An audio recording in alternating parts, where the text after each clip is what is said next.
Yo. Alright, let's get into it. So today we had a pretty brutal gap down, and I actually swung puts on Qs, which was super obvious. But I woke up and I sold my shorts on Qs on the opening candle. They were like 70%, 80%. But looking at it, really nice dip by here, like 744, 745 on SPY. I wouldn't really. I mean, the 7480 reverse rug is interesting, but the 7450 is very. I'd be very cautious. 7480 and 745 on the line. I don't really know if we tap though. It does kind of look like they're trying to put in a floor here on Qs, so we might just go higher. They also got this 7495 on SPX, so we might come up here to like this 749, 707.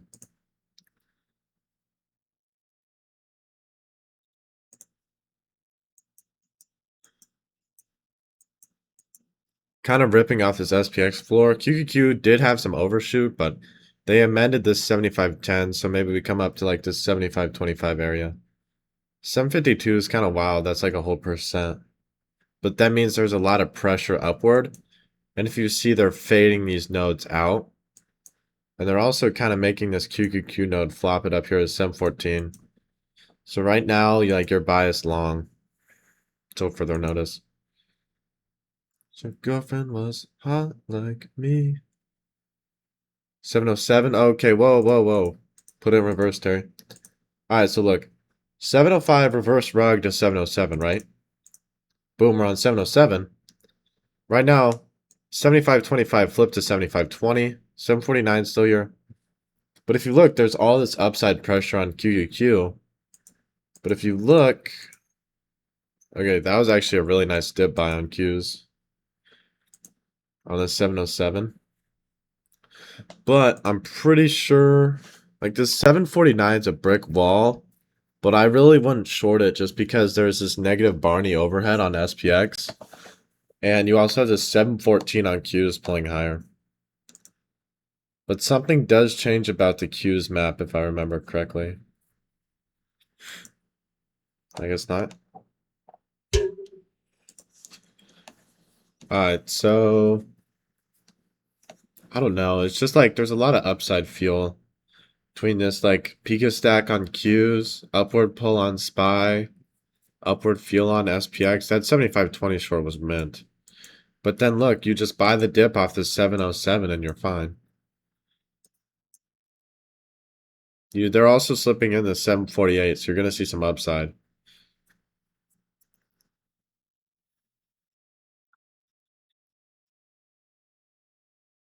But the only thing I would be worried about here, if you look here, every node on SPY is positive. You also have this reverse rug on SPX. It's not like beautiful, but it's there. But like with all of this positive gamma on SPY, there's literally like not a great move. But that 7520, I didn't realize that 7520 short minted so hard. I definitely think though, like any opportunity to get long off this 705 is a gift. Like I'd probably be buying longs in here. Just because, like if you look, you still have all this upside fuel on SPX. Like see, here's the reverse rug pulling up. And then you still have this 749 lit up on SPY and the 714's been here on Qs. So like this 705 dip buy is a perfect opportunity. 749 is still lit up like a fire truck. 7510's new king node.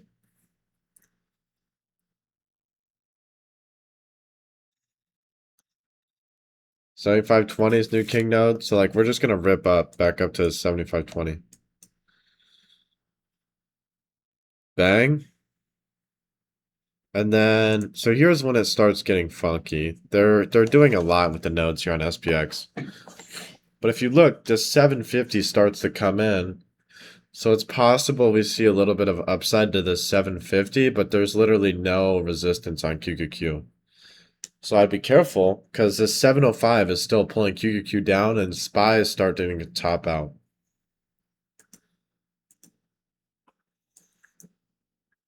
So small reject off of 749. But this 75.30 is going to drag price higher, and they slip in the floor on QQQ at 709.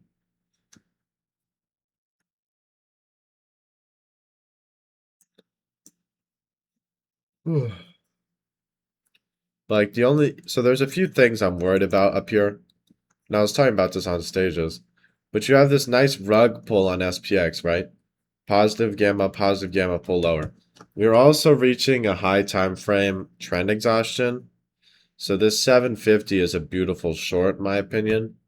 You can't really beat this 709. Like this is turning into a ceiling. Like this 708 was a floor for a second, but this is turning into a ceiling. And SPX has almost no resistance on the way down. So here's your 750 opportunity. It gets a lot stronger. And then it just starts like this rug pull on SPX just starts to pull down. And then it does not stop pulling, bro. Like this 750 is a brick wall. It's too much positive gamma to keep going up. And then once they dunk QQQ under 708, it's a wrap.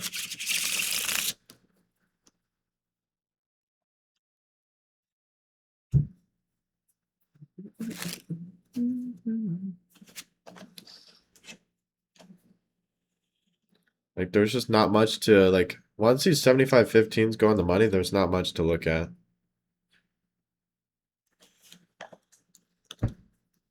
747 becomes a king node and Miho, it's over. Boom. Absolutely melting on Qs. Like just look at how this 747 just pulls it straight down through the 749. They do slip in this 748, I think for a small bounce. Like this 747 is just like so dangerous if you're in longs.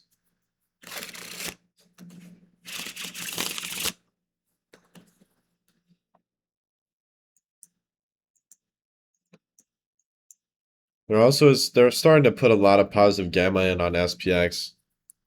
So this is where you just consider like being hands off for the day. Or you could sell like a call credit spread or a put credit spread based on your risk tolerance and where you think it's gonna go. But look, when your Atlas is this, look at Atlas. Yellow, yellow, and yellow. Like when this is what your thing looks like, bro, you just cannot play single leg directional bets. Because they're just not going to work because there's no fuel to go anywhere.